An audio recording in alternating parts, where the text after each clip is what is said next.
Boker Tov Lechulam, nous allons avec l'aide de Hachem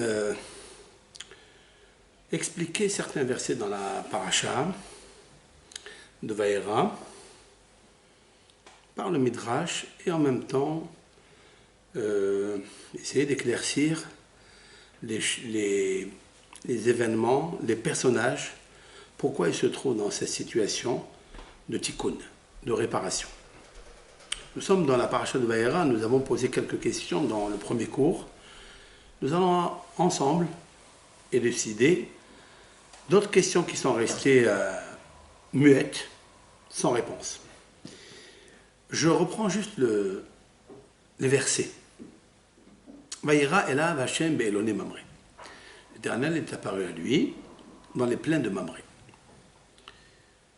Rashi dit que pour la première fois que Hachem se manifeste à Abraham, après la circoncision, donc il est arrivé à un niveau où Hachem vient directement chez Abraham, il rentre chez lui, dans sa neshama, et son corps arrive à supporter, ce qui n'était pas bien sûr auparavant, où Abraham est tombé. Nous avons expliqué dans le premier cours, à cause de la orla du prépuce, qui lui gêne la Shekhinah d'apparaître directement dans le corps d'un homme, parce qu'elle est puissante, et le corps d'un être humain ayant la orla, donc cette partie qui se trouve dans le Brit Kodesh, eh bien il ne peut pas. Le corps n'est pas assez un vase solide pour supporter la lumière du soleil, donc de la Shekhinah.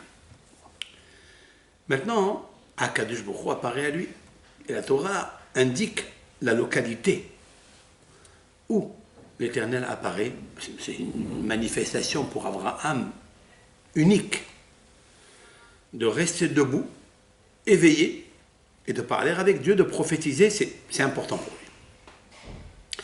Si c'est important, donc le lieu de cette apparition est aussi important. Les plaines de Mamré. Mamré était donc un ami d'Abraham Avinu. Et Rashi, d'apporter des textes du Talmud, du Midrash, pourquoi les plaines de Mamré, où lui, Mamré, chez Nathan lo Etza, c'est lui qui lui a donné le conseil, al-Hamila, pour pratiquer le brit, la circoncision. Les filles rares, c'est la raison pour laquelle Nigla Ela Behelko. C'est pourquoi il est apparu Hachem, à Abraham, dans la localité qui appartenait à Mamré, c'est-à-dire les plaines Eloné Mamré. C'est quoi Eloné? Eloné, nous avons dit que ce sont des plaines remplies d'arbres qui s'appellent Elon, c'est-à-dire le chêne. Maintenant, on comprend pourquoi Abraham, il est installé ici, à Eloné Mamré, parce qu'Abraham Avinu est arrivé à un niveau de tikkun tellement grand, et il va se passer quelque chose. Nous savons très bien que Abraham est la mida du Hesed, la qualité principale de la bonté, la charité. Et il a lutté toute sa vie d'être le premier humaniste, père du monothéisme. Son but était de grandir le nom de Hachem.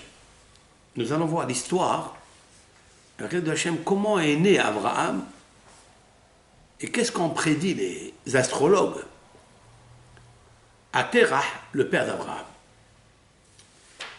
Nous allons remarquer quelque chose de très important aussi. Il est marqué Vaïra elav Hashem be'eloné. L'Éternel est apparu à Hachem, à Abraham, dans les chênes de Mamré. Regardez les initiales qui ressortent de ces 4 mots. Vaïra, Vav. Elav, Aleph. Hachem, Yud. Be'eloné, Bet. Bien sûr, on a l'habitude de lire comme ça le texte. Personne ne fait attention. Comme c'est le livre de Moshe Rabbeinu alav Shalom, il indique des mystères cachés, codés dans les initiales des mots de la Torah. Ici, en l'occurrence, très important, j'ai éplé le Vav, le Aleph, le Yud et le Bet. Cela me donne Aleph, Yud, Vav, Bet, Iyov. Iyov. Iyov, c'est le personnage Job. Le personnage Job, son prénom en tous les cas, apparaît dans le texte qui indique l'apparition de Dieu à Abraham. Question. Quel est le message? Qu'est-ce que a à voir Job, Iyov, avec Abraham? Très belle question. Les kabbalistes réalistes se sont chargés déjà de répondre à cette question. Mais nous allons, avec l'aide de Hachem, essayer de donner d'autres réponses. Il faut savoir que Iyov, Job, dans le Talmud Baba Batra, nos sages discutent qui il était. Alors il y a qui pensent deux choses. Il y a qui pensent que Iyov n'était pas juif. Il y a qui disent qu'il était juif. Il y a qui disent qu'il n'a même pas existé. Il y a qui disent que c'est Rabbi Yohanan. C'est-à-dire, Iyov était un juif et il était Rosh Yeshiva. C'est l'opinion de Rabbi Yohanan. C'est-à-dire celui qui est l'auteur du Talmud de Jérusalem. Rabbi Yohanan. Nous avons déjà fait un cours sur la souffrance de Rabbi Yohanan, qu'il a perdu 10 enfants. Et Iyov a perdu aussi 10 enfants. Donc, en vérité, Iyov, c'est qu'un juif, mais là, on est avant Matan Torah, il n'y avait pas de juifs. Tout était Béné Noach, tout était les enfants de Noé. Et nous allons donc expliquer le parallélisme qu'il y a entre Abraham et Iyov. Cette fois-ci, dans la profondeur mystique que nous dévoile Rabbi Menachem Azaria de Fano. Rabbi Menachem Azaria de Fano, qui habitait en Italie, Fano, un kabbaliste qui a vécu vers le XVIe siècle, la fin du XVIe siècle, a écrit un livre qui s'appelle Gilgulei Neshamot, c'est-à-dire la réincarnation des âmes. Et là-bas, il apporte qui est Iyov. Pourquoi on le cite ici dans cette paracha? Pourquoi il fait allusion dans cette paracha? Maintenant, revenons à Rashi. Rashi dit pourquoi l'Éternel apparaît à Abraham dans les plaines de Mamré, parce qu'il lui a donné le conseil pour faire la Mila. Question que tous les commentateurs se posent. C'est l'Éternel qui a recommandé à Moshe de faire la Brit. C'est lui qui lui a dit de faire la Mila. C'est marqué dans la paracha tout au début. Il est marqué que l'Éternel a dit à Abraham, Talech lefanai vehi tamim, marche devant moi et sois intègre. Et nos sages veut dire intègre hongrois. C'est-à-dire, jusqu'à présent, tu es incirconcis, donc tu as un défaut. Il faut corriger ce défaut. Donc l'Éternel, c'est lui qui lui a dit de faire la Mila. Pour cela, il y a beaucoup de réponses. Abraham avait peur de faire le Brit Mila. Une des réponses, parce que les conseillers d'Abraham qui étaient Aner ou Mamré et Eshkol Aner ou Mamré, deux de ses camarades intimes lui ont déconseillé de faire le Brit Mila. Ils lui ont dit, tu vas t'affaiblir et tes amis pourraient te faire du mal. On sait très bien qu'Abraham avait une force colossale. On l'a vu quand il a fait la guerre avec les 4 rois qui étaient des monstres puissants. Et Abraham les a gagnés. Et c'est la raison pour laquelle Aner, Eshkol, qui étaient deux camarades, ils lui ont dit arrête, ne fais pas ça. Mamré, il lui a dit pas du tout. Tu dois faire le Brit Mila et n'aie pas peur. C'est la raison pour laquelle Rachid dit c'est lui qui lui a donné le conseil pour faire le Brit, c'est-à-dire il l'a poussé, il l'a encouragé à faire le Brit Mila. Voici ce que on peut lire dans la superficie du texte de Rashi, qui est écrit d'ailleurs dans le Midrash. Mais dans ce cours, qui est un peu le remez, c'est-à-dire le sens allusif et ésotérique, je voudrais, avec l'aide de Hachem, donner une autre résonance à ces paroles de Rashi, un peu plus profonde. Rashi, auparavant, il a dit « Vehu Yoshev ». Mais qu'est-ce qu'il fait là? Petaha Ohel, il était assis à la porte de la tente. Rashi nous dit quelque chose de formidable. Pourquoi? L'irot, c'est pour regarder, voir, im yesh over vashav, s'il y a un passant et un venant, c'est-à-dire des gens qui passent pour aller dans les villes et qui reviennent de la ville pour entrer chez eux. Voilà ce que Abraham faisait. Il attendait quand est-ce voir des invités, et alors, viachnissam les bébeto, et pour les faire rentrer chez lui à la maison. Je répète, Abraham est en train de visiter devant la tente pour voir s'il y a des venants, des passants, pour les faire entrer béveto dans sa maison. Ici, il y a une question. Rashi transforme le mot ohel, c'est-à-dire la tente, qui est provisoire, en une maison qui est fixe. Depuis quand un ohel, une maison qui est provisoire, qui est faite par les nomades, qui se déplacent à chaque instant dans le désert ou dans les villes, là ils plantent une tente parce que ce n'est pas fixe. Donc Abraham est assis, dit la Torah, Petah Ohel, à la porte de la tente, et puis Rachid dit, oui, c'est à la porte de la tente, parce qu'il attend des venants et des passants pour les inviter, parce que sa principale qualité, c'est le Hesed, c'est Hachnasat Orhim. Viachnisem Beveto. Il les fait rentrer dans sa maison.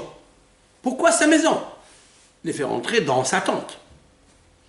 Ce Rashi est très profond. Avec l'aide de Hachem, nous allons répondre avec ça. Une autre question. Vehu Yoshev. Et il est assis.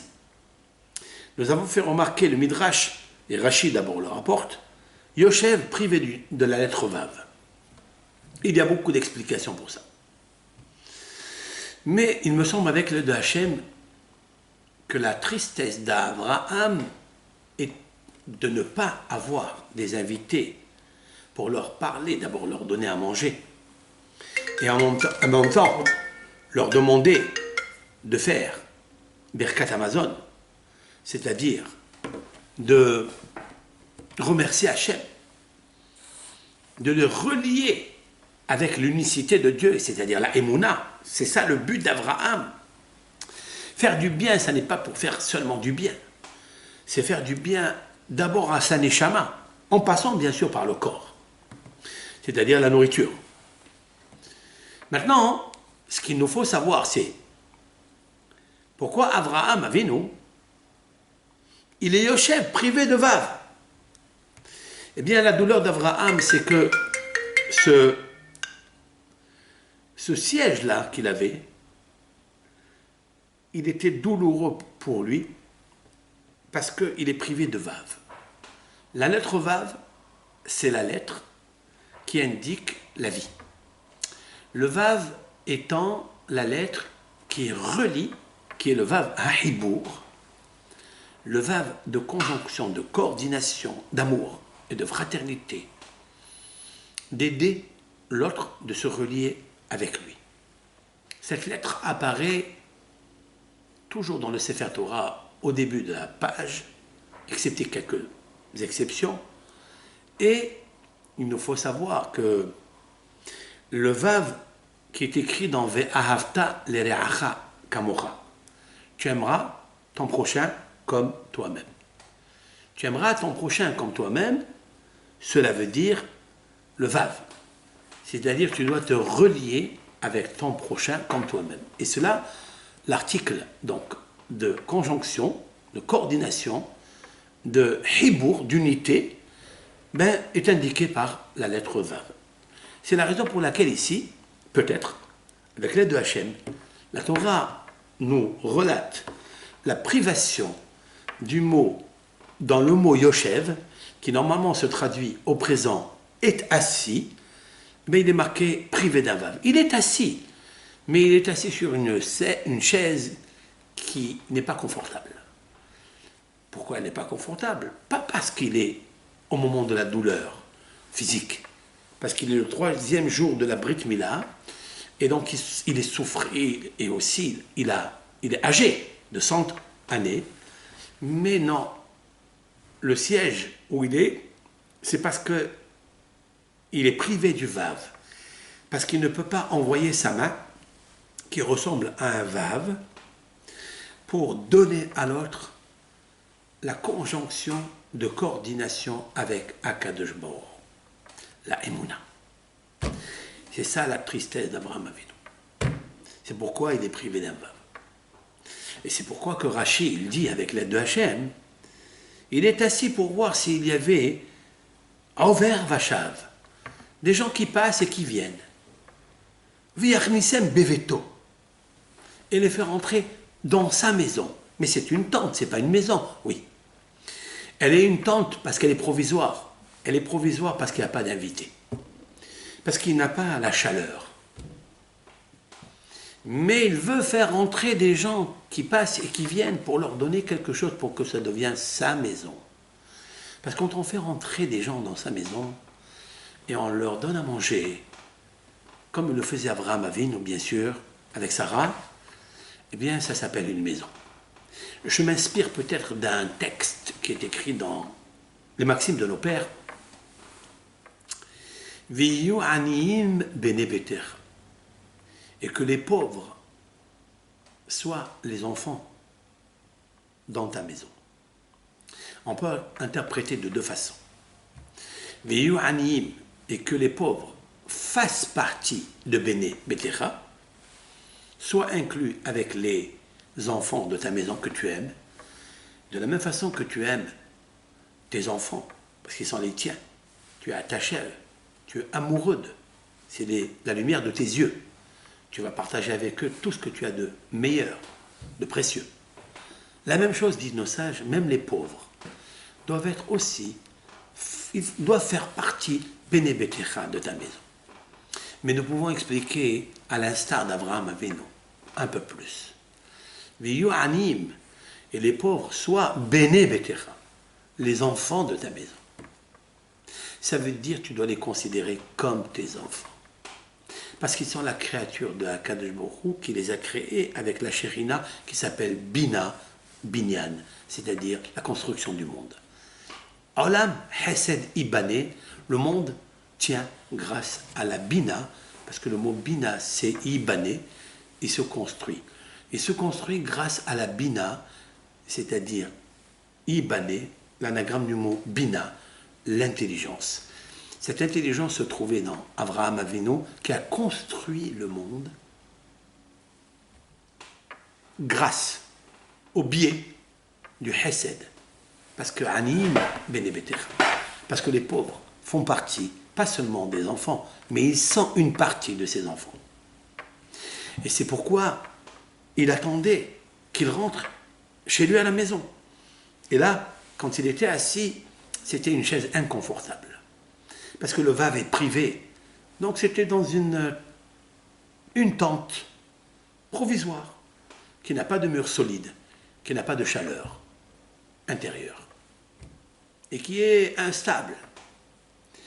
C'est la raison pour laquelle Biachmisem Beveto, il va les faire entrer chez lui à la maison. À quel moment Abraham Avinu a obtenu ce niveau? C'est lorsqu'il s'est débarrassé de la Orla, lorsqu'il a fait la Brit Mila. Cela veut dire quoi?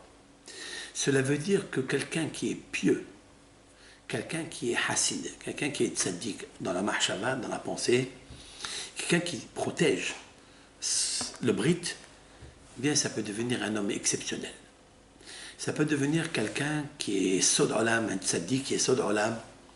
Comme je l'avais raconté, que il y avait le Rav Hida a dit que un Hassid, vous allez l'écouter dans un des cours sur la superbe lune qu'on a vu, un deuxième cours, et le Hassid était dans un bateau, et ce bateau s'est levé, le représentant de la mer qui s'appelle Nahshol, Nahashlo, c'est un serpent de la mer, c'est-à-dire le tourbillon de la mer qui s'appelle Nahshol, et avait la volonté de fracasser le bateau, de le faire chavirer, qu'il ait une shvira, une cassure, une brisure.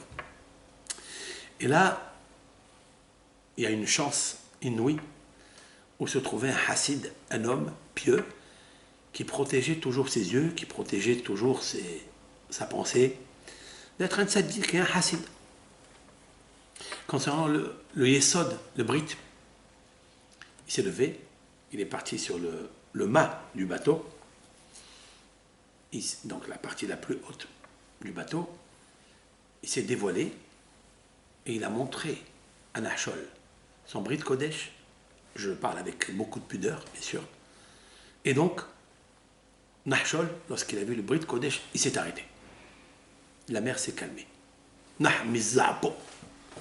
En hébreu, on dit, il s'est reposé, s'est calmé de sa colère. Et grâce à lui, toute personne était sauvée. Mais personne n'a su cela. Seulement le Hassid. Avraham Avinu, il vient à l'instant, c'est-à-dire dans cette péricope, faire le Brit Mila. Il est le 3e jour de la Mila.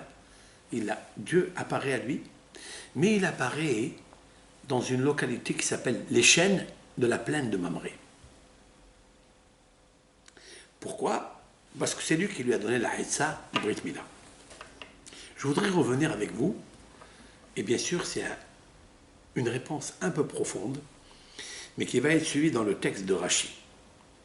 Rashi a dit, pourquoi dans les plaines de Mamré, pourquoi a mérité Mamré de recevoir Abraham au moment de l'apparition de Hachem directement à Abraham, sans le songe, sans le rêve.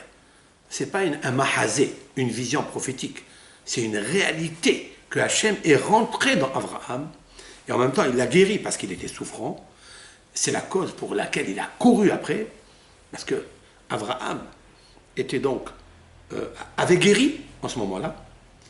Il dit parce que ou Nathan lo etza à la Mila, parce qu'il lui a donné un conseil à la Mila. Ça veut dire quoi? Vous savez que le mot etza, qui veut dire conseil, je voudrais travailler avec vous sur ces 3 mots.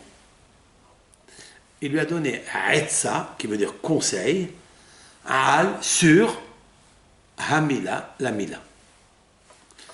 Etza est égal à Haetz, c'est-à-dire l'arbre. Si vous prenez le mot Etza, Aïn, Tzadik, He, c'est l'anagramme, ce sont les mêmes lettres du mot Haetz, l'arbre. De quel arbre s'agit-il? Il s'agit ici de l'arbre de connaissance du bien et du mal. Hava, Adam, ont fauté dans ce sens-là, où ils ont vu, ils ont pris, et elle s'est impurifiée.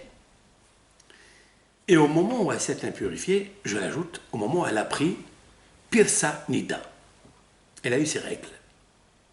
Retenez-le bien ça, c'est noté dans le Pirkei de Rabbi Eliezer, donc le maître de Rabbi Akiva, qui dans ses chapitres, Pirkei, les chapitres de Rabbi Eliezer ben Horkenos, qu'on nomme dans le Talmud Rabbi Eliezer Hagadol, il dévoile, donc il y a 2000 ans, il dévoile qu'au moment où Hava a pris le fruit de connaissance du bien et du mal, elle a eu ses règles. Très intéressant. Et le fait qu'elle a coulé ses règles, eh bien, le sang a coulé après. Cela veut dire que Caïn a tué Abel. Puis pour ceux qui disent, les kabbalistes, qui disent que la naissance de Caïn et de Abel est intervenue après la consommation du péché originel, le fruit. Pourquoi? Parce que Pirsanida, elle est devenue Nida, et il fallait la purifier.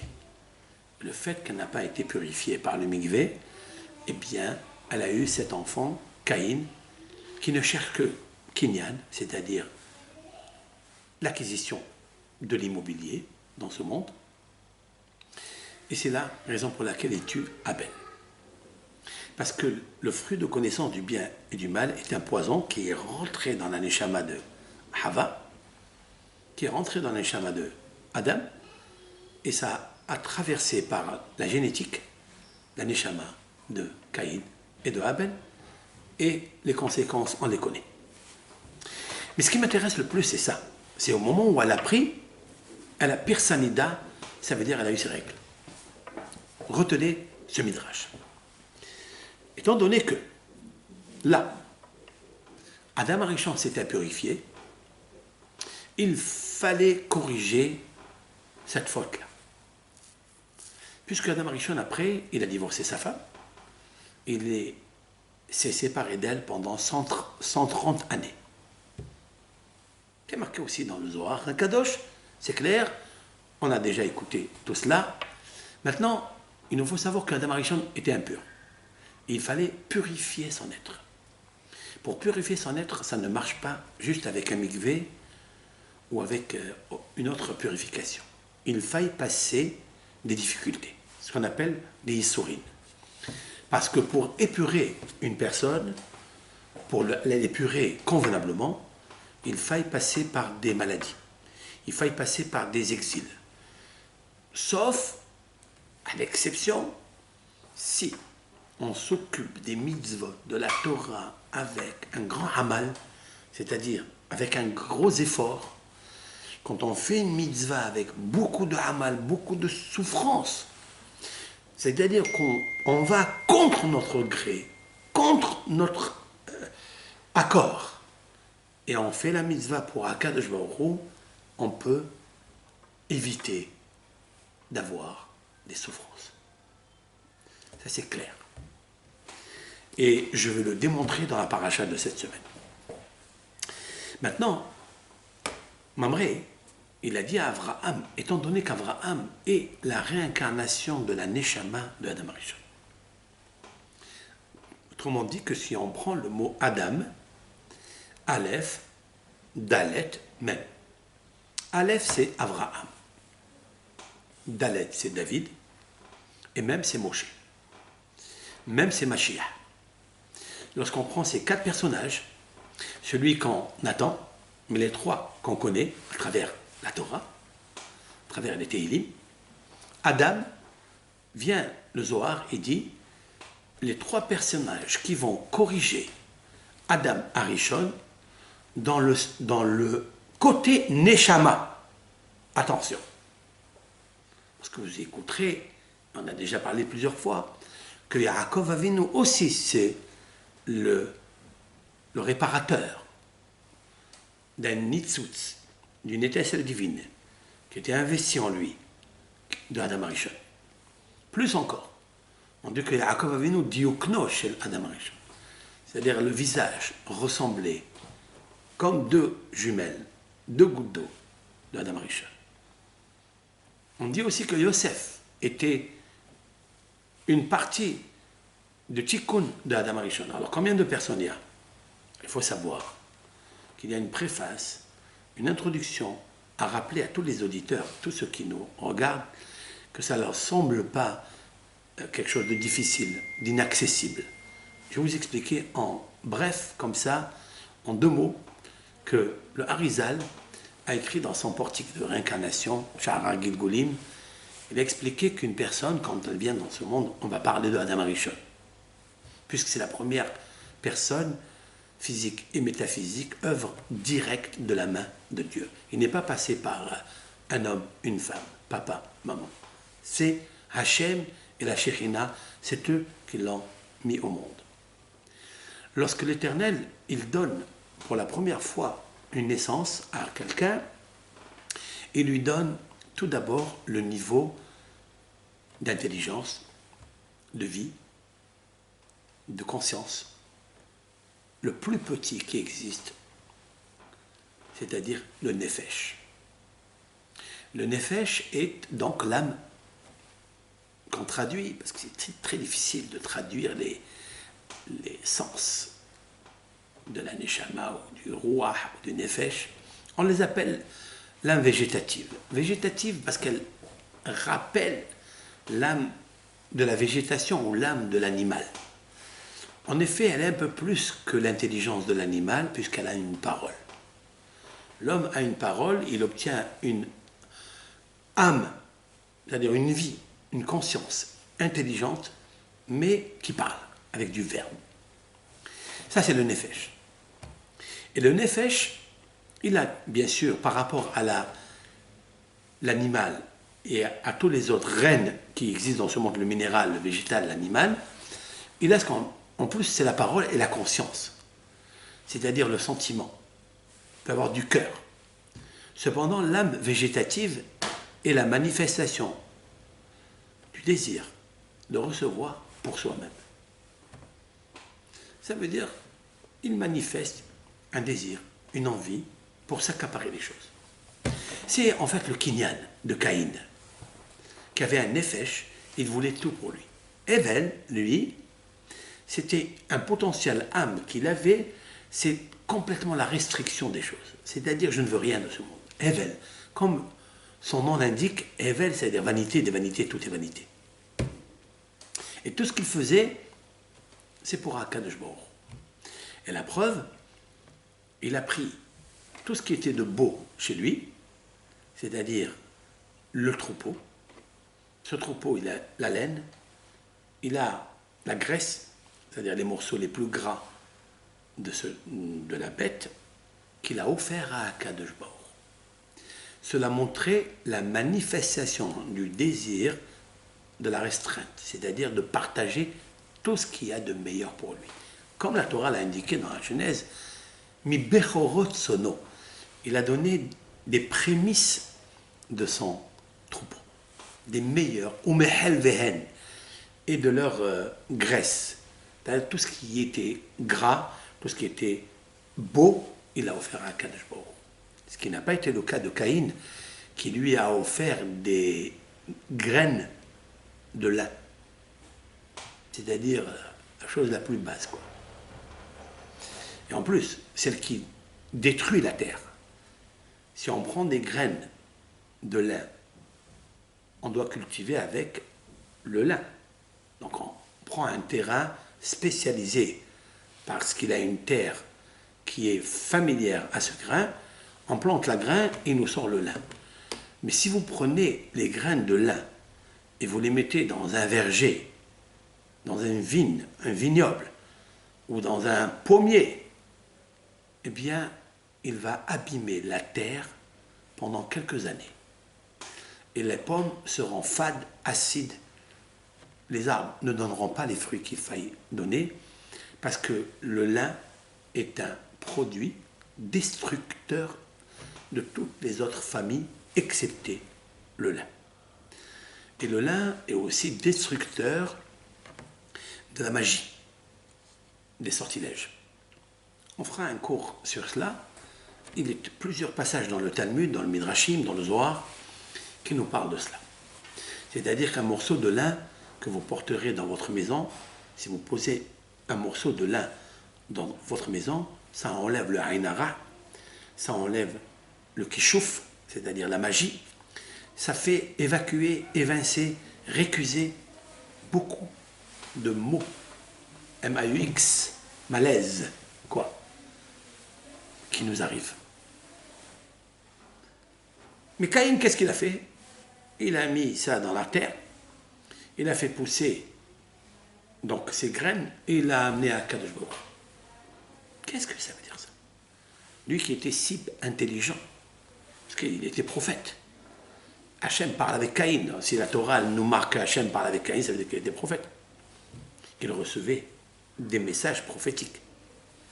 Comment est-ce possible qu'il a fait une chose pareille, qu'il a apporté une chose pareille? En fait, Caïn est celui qui voulait corriger la terre. Puisque la terre est maudite, Après, la faute originelle, elle est maudite. Alors il fallait faire le tikkun, c'est-à-dire il voulait réparer la Adama. Comment il voulait réparer la Adama?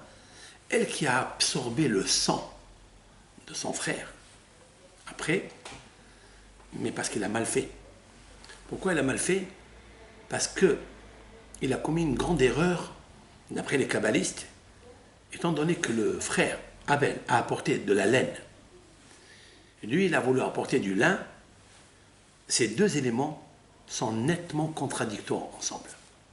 Jamais il ne faut porter, et c'est une halakha qui en découle de cette histoire des corbanotes de Caïn et de Abel, qui en découle de ces sacrifices, la halakha qui nous dit qu'il est interdit de porter homme, femme, enfant, un vêtement, une robe qui a du lin et de la laine tissés, entremêlés ensemble. Pourquoi? Parce que ces deux éléments, ces deux végétaux, s'appellent en hébreu kil'aïm. Kil'aïm, ça veut dire quoi? Qu'est-ce que c'est kil'aïm? C'est le lin et la laine mélangés. Ok, ça c'est la traduction, c'est le sens. Mais kil'aïm vient du mot kloïm. Kloïm veut dire emprisonné. Qui est emprisonné? Bien, on prend l'ange qui est nommé pour faire pousser le lin, qui est très puissant. C'est cet ange-là qui évacue les sortilèges, la Hainara. Et on prend l'ange qui s'occupe de la laine, qui, elle, est tendre. Elle est pour réchauffer. C'est la laine, on a besoin pour s'habiller, pour se réchauffer du froid, etc. Elle est laine, d'ailleurs, la laine est blanche, à peu près. Hein? Elle est blanche, et donc, c'est la douceur. C'est-à-dire, c'est la noblesse. Ça, c'est Caïn. Abel a amené la noblesse à Hachem. Tandis que Caïn a amené la faiblesse. C'est-à-dire le grain de lin qui affaiblit la terre. Ces deux corbanotes-là ont attisé la colère des malachim. C'est la raison pour laquelle Caïn va tuer Abel. Autrement dit que celui qui porte du sha'atnez, qu'on appelle Kil'aïm, il a enfermé deux malachim ensemble alors qu'il doit être libéré. Un, il doit être libéré pour libérer les sortilèges, et l'autre, il doit être libéré pour chauffer l'être humain. Quand on mélange ces deux choses-là, on crée ce qu'on appelle Satanaz, c'est-à-dire le mot sha'atnez. Sha'atnez, c'est-à-dire, c'est le lin et la laine qui sont ensemble tissés, noués, brodés ensemble, dans un vêtement. Alors, sha'atnez, c'est l'anagramme du mot Satanaz, c'est-à-dire le Satan dur, effronté. Nos sages disent que celui qui, c'est la raison pour laquelle je fais cette halakha, très importante, à tous mes frères, à tous mes sœurs, chercheurs de vérité, eh bien, il faille aller, Be'ezat Hashem, vérifier si dans votre costume, votre robe, pantalon, dans les boutons, on n'a pas cousu cela avec du lin, surtout dans les épaulettes ici, qui sont un peu dures, parce qu'elles tombent. Alors on met des fois une matière qui est un peu forte, rigide. La seule matière qui est rigide, c'est la végétale lin. Il n'y a pas une autre. Peut-être aujourd'hui, il y a plusieurs usines, plusieurs confectionneurs qui ne mettent pas.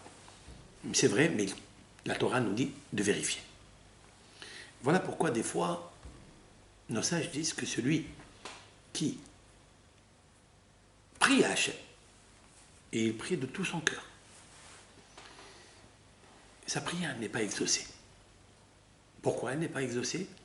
Vérifie si tu ne portes pas du lin et de la laine ensemble. C'est vrai que des fois ça coûte très cher parce qu'on paye des robes, des vêtements chers, des manteaux qui coûtent cher. On n'a pas envie de les abîmer en allant chez le Rav qui vérifie cela. Il existe des associations, des rabbanim qui sont spécialisés pour vérifier le sha'atnez, le lin et la laine dans les vêtements. Et c'est le Satanaz. Cet homme-là, il porte ce vêtement, il se met en colère. Il ne sait pas pourquoi. D'une excitation. Des fois même, il est effronté. Que Dieu nous en préserve. Mais tout ça, Parce qu'il nous faut connaître la notice de la Torah. Vérifie si tu n'as pas peut-être un fil, un seul fil de lin qui est entremêlé dans le tissu laine de tout le vêtement. Il suffit qu'un seul fil est accroché, je ne sais où, dans toute cette partie du vêtement qui est en laine, pour te provoquer l'excitation, pour te provoquer que ta prière, elle n'est pas exaucée pendant 40 jours. Le Talmud dit qu'une personne qui a porté le lin et la laine ensemble, 1 minute, c'est-à-dire il l'a porté, il s'est habillé, il s'est réchauffé avec ce vêtement, mais c'est normal. Eh bien, sa prière, à partir de là, de ce jour-là, pendant 40 jours, elle n'est pas acceptée. C'est incroyable, c'est vrai. Pourquoi? Parce que le Satan que tu as créé en portant ce vêtement, il est az, Satan az, sha'atez, il est az, gatz. C'est-à-dire, il met une barrière, il met un veto pour empêcher ta prière de monter. Aussi belle qu'elle soit, aussi magnifique, qui est venue d'un pur cœur, eh bien, elle n'arrive pas à monter parce que le Satan va mettre son firmament, son rakia pour t'empêcher ça. Bien sûr qu'il existe la teshuva, toujours. La teshuva, c'est le remède le plus beau que l'Éternel nous ait donné, qu'on peut faire teshuva. Comment on fait teshuva? En allant vérifier si dans ton vêtement, toi, ton mari, ta femme, ta famille, tes enfants, vérifier si tu achètes un vêtement, surtout les vêtements qui coûtent un peu cher, c'est sûr et certain que les fabricants y mettent du lin pour renforcer les épaulettes, pour renforcer les boutons, pour renforcer. Il y a des parties dans le vêtement qui sont un petit peu, qui faillent, qui soient solides et qu'elles tiennent les épaulettes, etc. Voilà. Qui a créé tout cela? Dit le Shlach HaKadosh, Rabbi Avraham Horowitz, qui a écrit un livre, Shnei Luchot HaBerit, peu importe, eh bien, ce Rav-là a apporté au nom du Harizal, qui est écrit dans le Zohar HaKadosh, je cite les noms parce que c'est important de dire au nom de qui on prend la chose, pour apporter la Géoula dans le monde. Parce que tous ceux qui disent les choses au nom du propriétaire, de l'auteur, il est à la hauteur d'apporter le Mashiach. Quand on l'a appris de Mordechai et de Esther, on l'a appris de là-bas que Esther a dit au roi Hachvérosh au nom de Mordechai. Et elle a amené la délivrance. C'est-à-dire que Haman a été pendu et suspendu. Maintenant, je reviens à ça. Donc, qui a provoqué tout ça? Une seule prise. Batika mipirio. Elle a pris du fruit interdit. On parle ici d'un arbre. On parle ici d'un haetz. Haetz, l'arbre. Ok. On parle ici de haetza, qui veut dire le conseil. Qui a donné le conseil? Le serpent. Le nahash, bien sûr. Il est venu, il a causé, dialogué avec Hava, et il l'a entraîné à prendre et à manger ce fruit. Et donc la haetza, du haetz. Voilà, qu'est-ce qu'on a entraîné? Le prépuce. Jusqu'Adam Arishon était circoncis. Il n'y a personne qui a fait le Brit Mila à Adam Arishon. C'est l'œuvre de Dieu direct. Donc il est né parfait. S'il est né parfait, ça veut dire qu'il n'avait pas de moum, de défaut. S'il n'avait pas de moum, c'est-à-dire la orla, qu'il n'avait pas besoin de se circoncire. Qu'est-ce qu'il y a eu alors? Après le péché originel, ce fruit-là, en fait, c'est un fruit, d'après les Mefarshim que je connaisse, le Sforno, le Harizal, le Hida et plusieurs autres, Hatam Sofer. Et en fait, ce fruit est un fruit excitant. C'est un fruit que quand on le mange, on s'excite dans la sexualité, dans la débauche, dans tout ce qui est luxure. Point à la ligne. Et étant donné que le fruit va exciter la personne, eh bien cette personne, elle est comme un démon pour pratiquer la débauche. C'est la raison pour laquelle, depuis Adam Rishon, il y a eu ce qu'on appelle la zohama, c'est-à-dire le poison intromis qui se dépose dans le Brit Kodesh. C'est la raison pour laquelle, quand un homme, une femme s'accouplent, plus il y a de taux de désir et de plaisir que pousse ce prépuce à l'endroit, l'organe génital qui procrée, qui fabrique la vie et qui en même temps le désir que Hachem Ybarach a fait passer au moment de la conception. Vous comprenez ce que je veux dire? C'est la raison pour laquelle Ham Israël, immédiatement, il doit enlever cette partie à l'âge de 8 jours. À l'âge de 8 jours, parce qu'il y a un Shabbat à l'intérieur, comme dit le Zohar, 8 jours, 7 jours, il y a un Shabbat, comme ça le Nefesh du Shabbat, elle influence le Nefesh de l'enfant. Qui puisse être mahoul, qui puisse être circoncis, au moment où on retire le 8e jour, cette partie, qui est la partie qui provoque la luxure, comme ils ont Ishmaël, comme ils ont les incirconcis, les chrétiens, eh bien cette partie, elle favorise le plaisir de la ta'ava, du plaisir charnel. Le Ham Israël doit enlever ce morceau parce que c'est un morceau qui vient depuis longtemps du conseil, à Etza, du Nahash, qui a donné à Hava de prendre de Ha'etz, de l'arbre de connaissance du bien et du mal. Une fois que j'ai expliqué cette petite préface, je comprendrai le Rashi autrement. Ça, c'est un pirouche fait maison avec l'aide de Hachem. Mamré, pourquoi ce nom? Éloné, pourquoi dans les plaines des chênes de Mamré? Parce que c'est lui qui lui a donné le conseil pour la Mila. Je reviens sur le texte. Rushinatan lo Aetza, conseil, Aetz, à la Mila. Al, c'est-à-dire sur la Mila. Il lui a donné le conseil au moment où Abraham, il lui dit, au moment où tu vas couper le prépuce, tu dois penser, le prépuce qui est sur la Mila, qui est cette peau qui pousse sur le brit. Au moment où tu vas l'enlever, pense à faire le tikkun du mauvais conseil que le Nahash il a donné à Hava concernant Ha'etz, l'arbre de connaissance du bien et du mal. Et c'est là où Adam, Arishon et Hava sont devenus Saken Mamré. Mamré, ça veut dire rebelle. Moumar. Mamré. Hamara. Hamara, c'est aussi un échange. C'est-à-dire que Hava et Adam, ils ont fait un échange de la parole de Dieu. Ils l'ont transformée en la parole du serpent.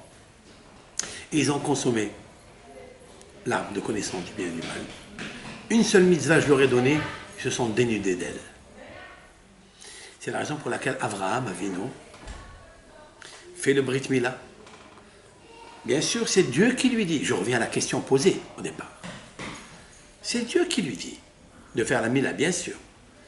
Mais Mamré, c'est le tikkun. C'est un personnage dont investi à lui un homme qui doit corriger la rébellion qu'il a eue avant.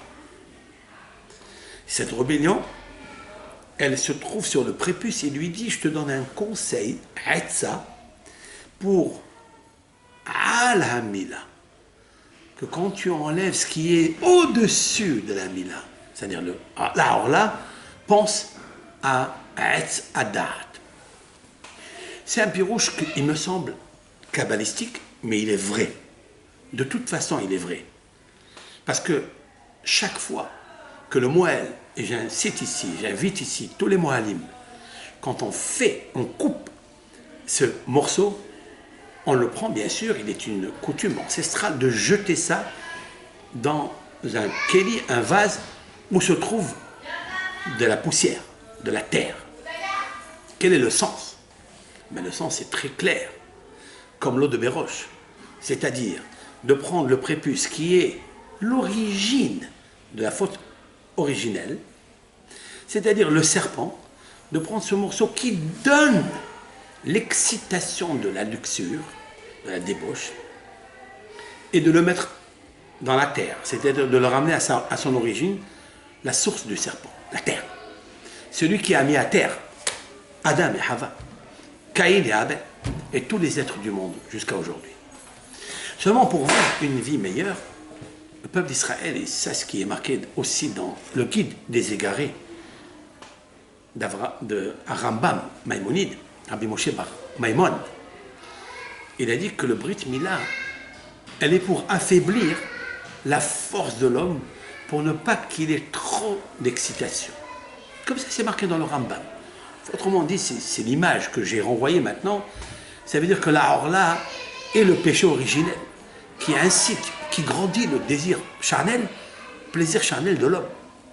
Et c'est pourquoi un homme, il doit affaiblir ça pour ne pas qu'il soit shoresh pore rosh vela'ana, c'est-à-dire une racine mauvaise qui sécrète de l'amertume, c'est-à-dire la colère, l'excitation, la débauche, etc. Maintenant, on peut comprendre quelque chose de magnifique, la suite. Abraham Avinu va voir les trois invités, ok, il les prend, il leur dit ceci. Yukahna me'at ma'im. Prenez, s'il vous plaît, un peu d'eau, ou immédiatement un peu d'eau. C'est-à-dire, il dit à ses serviteurs, prenez-moi un peu d'eau, et lavez vos pieds. Et reposez-vous, appuyez-vous sous cet arbre. Hein? Torah nous dévoile quelque chose, que dans cette plaine de Mamré, il y avait un arbre. Sous l'arbre. Ça reflète un petit peu ce que je suis en train de dire. De quoi s'agit-il ici? Pourquoi pour laver leurs pieds? Pourquoi qu'il faille laver les pieds? Rashi, prince des commentateurs de la Bible, Dieu, que Hachem nous a donné, Rashi. Lavez-vous les mains, les pieds. Kassavour, Abraham pensait, Shehem Arbiyim, que c'était des nomades, des Arabes. Shemishtachavim la avakaraglehem, qui se prosternent à la poussière de leurs pieds. Veikpid, il était exigeant. Shelo deachnis avodat kochavim leveto. Il leur a demandé de laver les pieds pour supprimer l'idolâtrie, c'est-à-dire la poussière qui se trouve dans leurs pieds, qu'eux, ils adoraient. Eux, ils se prosternaient à elle. Aval, l'autre, chez Loïkpid, Higdim Lina Lerhitsa. Bon, il fait une comparaison une différence entre Lot et Abraham. Abraham leur a dit d'abord, lavez-vous les pieds, puis après, dormez ici, restaurez-vous ici. L'autre, il a fait le contraire. Il a dit, dormez ici, rentrez manger, après vous lavez les pieds. Bon, il y a une grande différence de toute façon entre Abraham et l'autre. Abraham leur a dit, écoutez, moi je ne peux pas supporter une chose pareille, enlevez tout de suite le parasite qui empêche le récepteur, émetteur, catalyseur de la Emouna.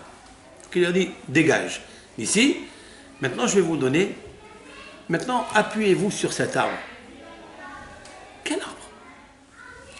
Nos sages disent que Abraham Avinu avait dans sa plaine un arbre gigantesque qui avait des branches qui se fermaient et qui s'étalaient. Abraham Avinu prenait tout homme qui venait manger chez lui pour lui faire passer le message de l'unicité de Dieu, de la Emouna, parce que c'est 2000 ans d'idolâtrie provoquée par le Het de Adam Arishon qui a entraîné toutes les catastrophes, c'est-à-dire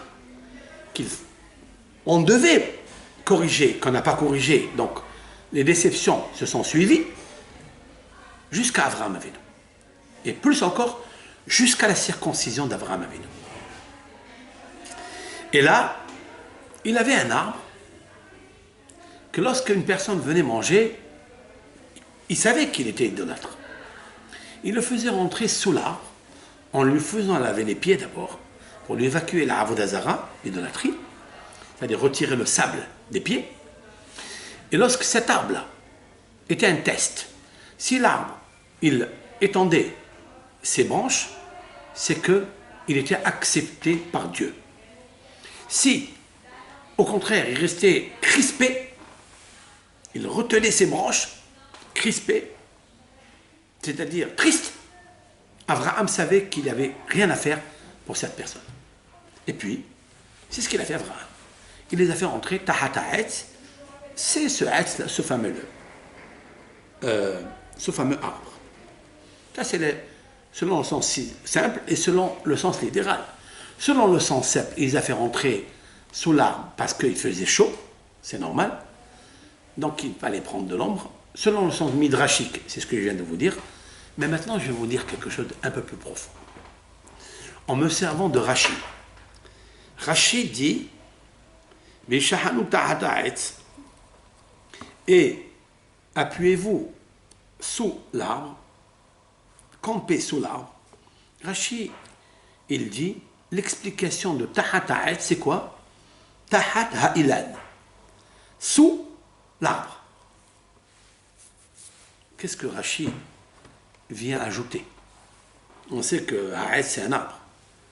Rashi n'a pas l'habitude de dire une répétition. Tahat Ha'et, c'est un arbre, ça je le sais. Pourquoi Rashi dit Tahat Ha'ilan? Qu'est-ce que ça veut dire ce Ilan là?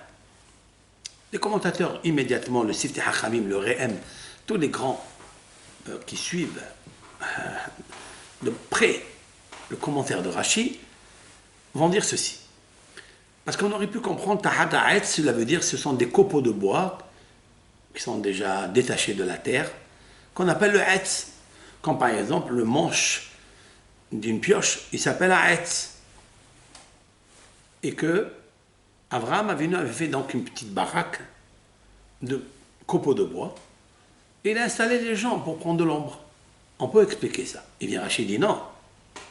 Tahata Ilan, on parle ici d'un arbre vivant qui est enraciné, qui a des branches, pas un arbre mort déjà, c'est-à-dire des copeaux de bois. Voilà ce que les Mefarshim ont expliqué. Mais avec l'aide de Hachem, ici, dans Rashi, il y a quelque chose de plus puissant et il suit l'idée première que je vous ai déjà indiquée. Tahat Ha'ilan, c'est le Ilan de la vie. En fait, le Midrash qui nous dit que l'arbre s'est allé quand la personne était apte à recevoir la Emouna, donc le service d'Abraham Avinu, c'est un peu étonnant. Est-ce qu'on est ici dans un film de Walt Disney?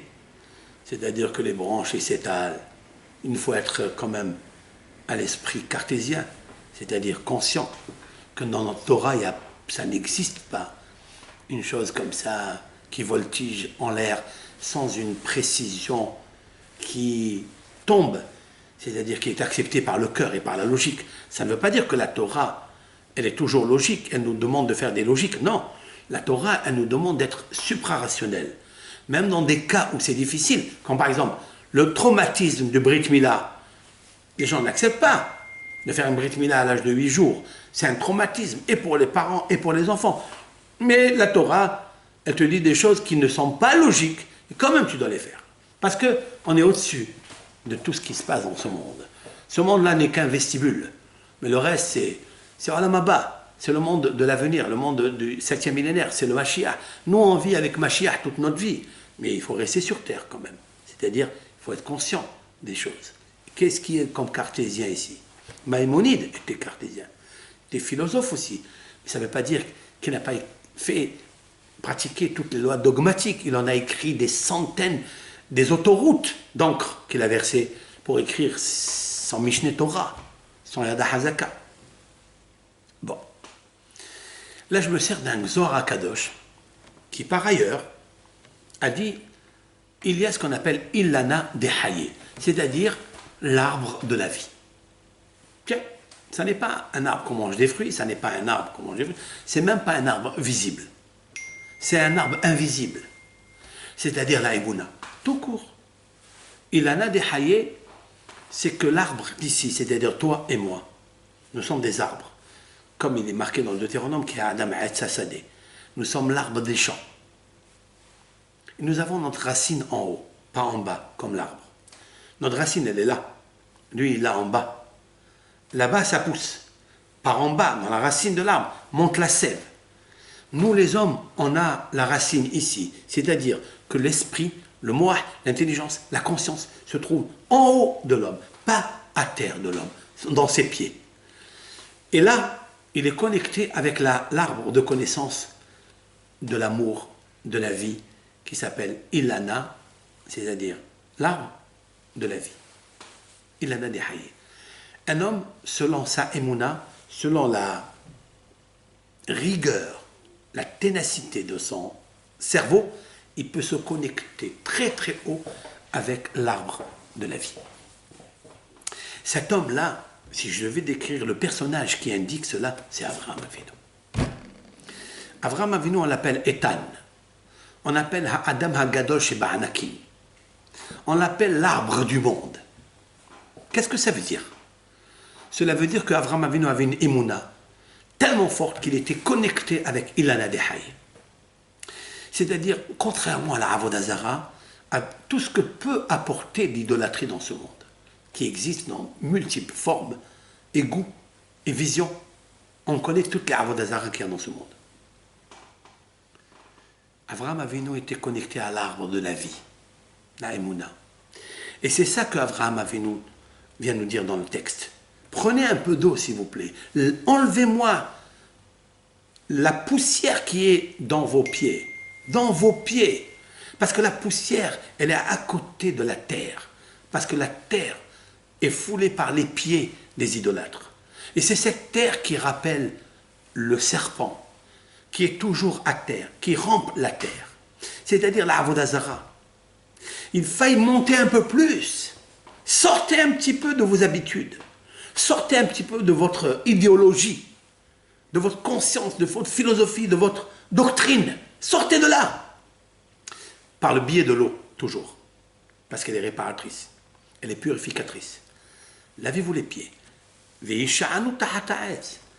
Et appuyez-vous. Campez. Siégez sous l'arbre. Et Rachi. Il dit bien sûr c'est un arbre, un vrai arbre. Mais pas l'arbre, celui qu'on connaît, le physique. Tahata ilan. Rachi, ils disent, ha ilan. Qu'est-ce que ça veut dire? Ça veut dire que si vous êtes des idolâtres, chers messieurs, c'est parce que vous avez consommé du fruit interdit, du bien et du mal, qui a provoqué à Adam Arishon et à Hava l'idolâtrie, c'est-à-dire un dualisme. Ils ont perdu complètement la émouna. Avraham est en train de récupérer cette émouna. Et donc il leur dit, chers frères, venez, installez-vous ici. Mais d'abord, sourmera, il faut enlever d'abord la terre, la poussière, c'est-à-dire débarrassez-vous du serpent. Et, si je dis comme ça, j'obtiens deux réponses clés pour une question qui a été posée par les Mefarshim. Je cite. Éloné Mamré, les plaines de Mamré, certes. Mais Éloné, ici, pour ma part, il vient dire quelque chose de plus profond. Éloné, c'est l'anagramme du mot Ilan, l'arbre. Tout court. L'Éternel est apparu à Abraham dans l'arbre de Mamré, c'est-à-dire l'arbre, le Ilan de la vie, c'est-à-dire la Emouna. Parce que pour faire une Brit Mila à l'âge de 100 ans, en sachant qu'il y a des Kochavim, des étoiles, c'est-à-dire la guerre des étoiles qui l'attend, parce qu'il avait plusieurs ennemis, n'oublions pas qu'il a combattu les 4 rois, certes, mais il en a laissé une partie. Cette partie pourrait se venger d'Abraham. Et en étant à un moment faible, le 3e jour, ils auraient pu venir lui faire du mal. Qu'est-ce qu'il fait à Kadosh Baruch Hu? Il fait sortir un soleil ardent, il l'enlève de son enveloppe. Et j'expliquais que l'enveloppe du soleil, c'est la neige, c'est le glacier qui est autour du soleil. Il a enlevé ça aussi pour que, quoi? Qu'il n'y ait pas un venant et un passant qui vient. Ça veut dire, aucune personne, les ennemis d'Abraham ne pourraient pas venir parce qu'il fait tellement une chaleur, ils n'ont pas le temps de s'occuper de ça. Ils ne peuvent pas avancer ni avec les chevaux, ni avec les ânes, ni avec les chameaux. Parce que le chameau, il meurt immédiatement. Qui on peut faire venir chez Abraham? Qui? Des êtres humains? C'est impossible. Des anges, oui. Parce qu'ils ne craignent pas ni le chaud, ni le froid. Ils sont tellement hauts, ils sont tellement puissants, c'est pas physique. Ils ont une combinaison métaphysique, ils peuvent résister à tous les feux, les grêles, à tout. Et c'est ça qui lui envoie quel mot Abraham. Maintenant, écoutez bien. Abraham, il va se lancer dans une guerre contre sa nature terrible. C'est que Dieu il va lui dire, en fait, reçois ses invités et reçois-les bien. Et Abraham Avinu, c'est marqué après, il leur prépare une gastronomie importante, c'est-à-dire du pain, certes, des gâteaux pour le dessert. Il leur prépare des jeunes taureaux. Nos sages disent, il leur prépare la langue. Il leur prépare 3 langues, c'est-à-dire il a fait un sacrifice, enfin, il a immolé 3 jeunes taureaux, il a pris la langue, il a laissé des côtelettes, il a laissé tout le reste, il a pris la langue, 3 langues. Nos sages disent, Shlocha leshonot im hardal, c'est-à-dire 3 langues avec de la moutarde. Tiens, d'où ils savent ça? Mais c'est marqué, Ve'el abakar ratz Avraham. Et Avraham, il court derrière le jeune taureau. Vaïkah, il prit, Ben Bakar, le jeune taureau, Rach Vatov. Rach, ça veut dire tendre, Vatov est bon. Ça veut dire quoi? Quel est le tendre et le bon qu'il y a dans la bête? C'est la langue. De là, ils ont pris Hachamim, qu'il a choisi ce qui est le meilleur, qui est tendre, et le meilleur. Ça, c'est le sens littéral. Qu'il a pris de la moutarde, ça où c'est marqué qu'il a pris de la moutarde, c'est pas marqué. Quand j'étais très jeune, peut-être 18 ans, j'ai calculé Rachvatov, ça fait une valeur numérique hardal, c'est-à-dire la moutarde. Essayez, regardez, Rachvatov, ce qui est tendre, et ce qui est bon, valeur numérique, Rachvatov, hardal, moutarde. Elle s'appelle en hébreu hardal. Bon, c'est bien tout ça. Mais qu'est-ce qui est marqué après? Vaïkah hem'a, il a pris du beurre, du lait, le jeune taureau, et il apporte devant eux, c'est lui-même. Vaïtel ifnehem, il leur pose devant. Vehu omed alehem, tahat ha'etz vayochelu. Et lui, il se tient debout sur eux, sous l'arbre, eux qui étaient sous l'arbre, donc il est lui sur eux, mais eux sous l'arbre, c'est quoi ça? Vayochelu, et ils ont mangé. En fait, Avraham Avinu, il s'adonne à une mitzvah de donation absolue, c'est-à-dire la manifestation du désir de recevoir pour les autres, que pour les autres. Ce qu'il a, Avraham, il n'a pas la souffrance d'être physiquement douloureux, atteint, mais il a une souffrance plus que ça, de l'âme. Il dit quoi? Aujourd'hui, je ne peux pas donner, je ne peux pas partager ce que j'ai. C'est impossible. C'est impossible. Le jour où Hachem il vient se manifester à moi, je ne donne pas, c'est incroyable. C'est maintenant il faut que je donne. Parce qu'Abraham est le Gilgul de Adam Arishon, comme je l'ai stipulé tout à l'heure. Adam Arishon a pris pour lui. Il a manifesté un désir de recevoir pour soi-même, lui et Hava. Maintenant, Adam et Hava, c'est-à-dire Sarah, vont venir dans ce monde pour corriger cette faute. Alors, qu'est-ce qui est marqué? Au début, c'est marqué et voilà ici 3 personnes qui se tenaient debout sur lui. Ça, c'est avant qu'il s'occupe d'eux, disent les Mefarshim. Avant qu'ils s'occupent d'eux, eux, les anges, c'est supérieur à l'homme, à Abraham, c'est vrai. Mais une fois qu'Abraham s'est levé, il a pris son courage, avec sa douleur. Nos sages disent que quand il courait, Abraham, pour aller chercher le jeune taureau, parce que le jeune taureau aussi courait, il a perdu ses pansements. Et ça a coulé le sang. Ça a fait les petits poussés. Jusqu'à Me'at Marpella, suivez bien. Ça, le sang coulait d'Abraham. Ça veut dire que tout ce qui a été cicatrisé presque pendant 3 jours, eh bien, c'est parti à l'eau. C'était en train de couler, de couler, de couler, de couler. Et Akadosh Baruch Hu, il a dit, regarde cet homme-là extraordinaire. Va sur le verset qui dit, et c'est un verset qu'on cite d'ailleurs dans le Brit Mila, va erech mitbosseset bedamaych, va omarlach bedamaych hay, bedamaych hay. Je t'ai vu mitbosseset, c'est-à-dire trempé dans ton sang. Et je te réponds que ça, c'est un présage. Grâce à ce sang, tu vivras. Grâce à ce sang, tu vivras. On fait le Brit Mila, le sang il coule.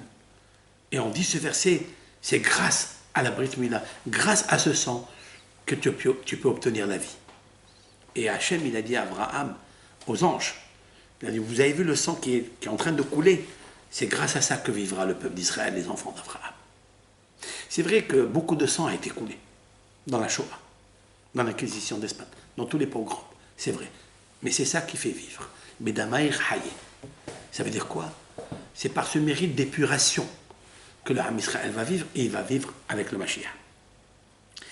Alors maintenant, même un ange, il ne peut pas tenir devant Abraham Avinu. C'est lui qui est au-dessus d'eux, c'est-à-dire il monte sur leurs épaules, si l'on peut dire ainsi. Il est géant. Même le Malach, il ne comprend pas qui est cet homme, Abraham. Mais pourquoi il fait tout ça, Abraham? Pourquoi? Regardez avec moi. Vehu Ahmed Alehem, et lui il se tient debout sur eux. Regardez les initiales de la fin des mots. Vehu, lui. Aleph. Ahmed, Dalet. Alehem, même. Aleph, Dalet, même. Adam.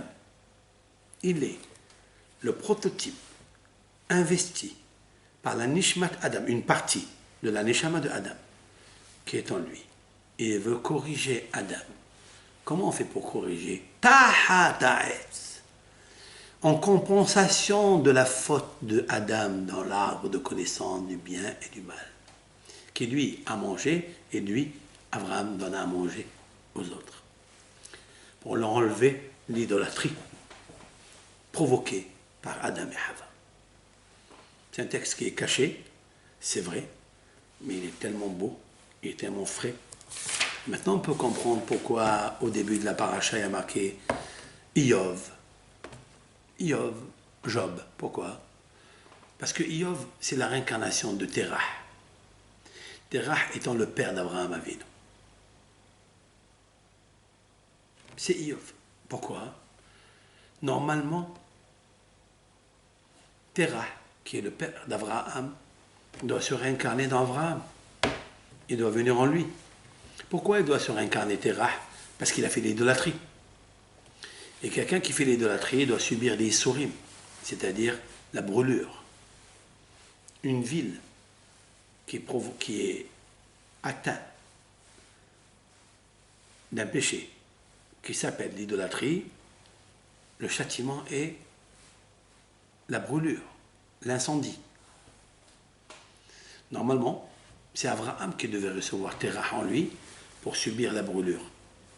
Mais il a échappé belle quand Nimrod, qui a provoqué à Terah d'être idolâtre, de le jeter dans une fournaise.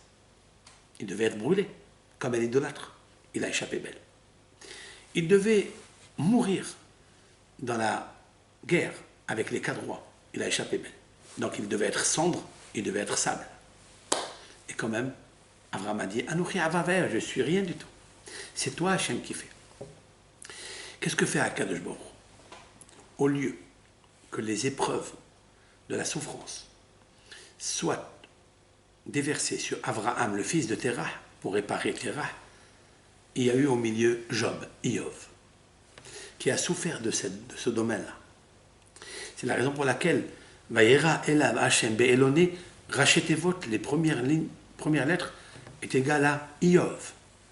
Il est venu remplacer les Issourim d'Abraham. Pourquoi?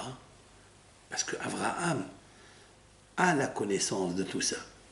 Et c'est pourquoi le troisième jour de la Mila, lorsqu'on est souffrant de Issourim terribles, une souffrance incomparable, âgé de 100 ans, il va dire, je veux réparer la faute de mon père.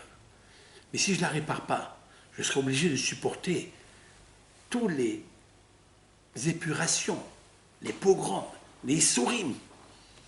Au lieu de le faire dans la Havera, au lieu de ne rien faire, eh bien je vais faire la mitzvah convenablement. Je vais m'attacher à faire la mitzvah de Achnasat Orhim, qui veut dire l'humanisme, qui veut dire aider l'autre, qui veut dire le vav pour aider l'autre, donner le bras à l'autre. Eh bien il faut savoir que grâce à ça, il a économisé les épreuves et les sourim, les grandes souffrances qu'il devait recevoir comme Job, c'est-à-dire perdre 10 enfants, c'est-à-dire perdre toute sa richesse. Au contraire, Abraham a continué à multiplier sa richesse. Autrement dit, qu'il existe des fois où un couple, et c'est le message de maintenant, s'insurge. Il dit, mon mari, ça arrive beaucoup dans les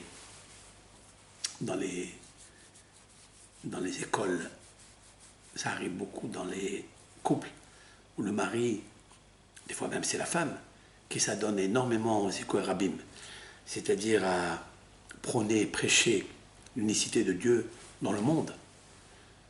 Des fois la femme, elle a besoin de son mari, et il n'est pas à la maison. Et donc, elle est toute seule.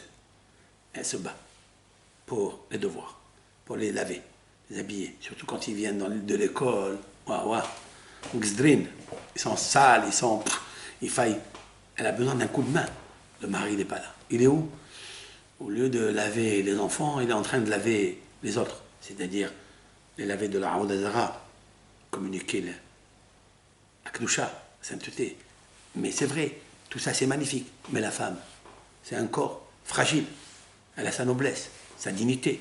Elle a besoin, surtout le soir. Le mari n'est pas là. Combien de couples se sont fracassés à cause de ça? Pourquoi? Parce qu'il dit, si on s'est marié, c'est pour qui? Non, c'est marqué une aide pour lui, mais pas contre lui. C'est-à-dire, une femme peut être une aide pour le mari, mais le mari, il ne faut pas qu'il soit contre cette aide. Il faut qu'il aide aussi à la maison. Ça, c'est les questions qu'on peut entendre, qui arrivent des fois à des chèques à la porte. Quelle est la réponse à donner? Pas du tout.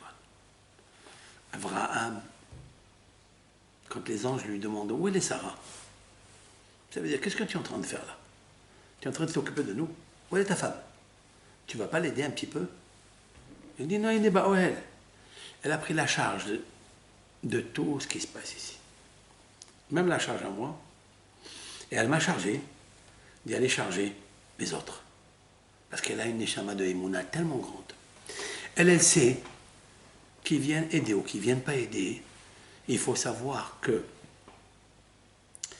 tant qu'un homme, il s'occupe de Zikoué Rabim, il s'occupe du Ham Israël, il s'occupe de diffuser la Torah, il s'occupe même que ça prend beaucoup de temps, même que ça enlève le temps d'aide à la femme, de s'occuper de sa famille.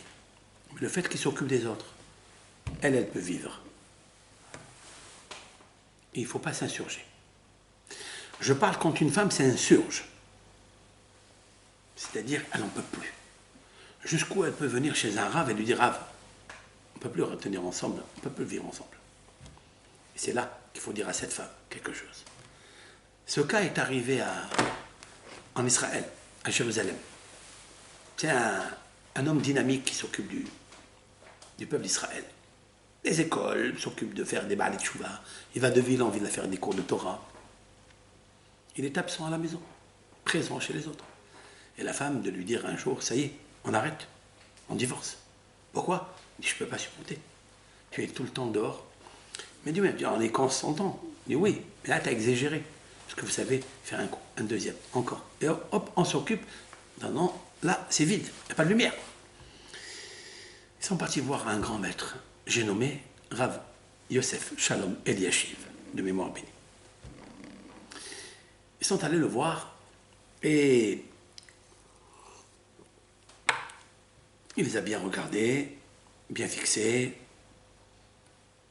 Et retenez ce qu'il leur a dit et ne vous effrayez pas. Surtout, je parle aux femmes.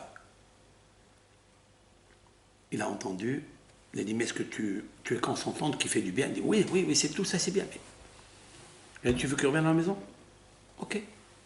Tu veux qu'il s'arrête tout ça? Tu veux qu'il revienne? Mais tu vas le perdre. Tu vas le perdre.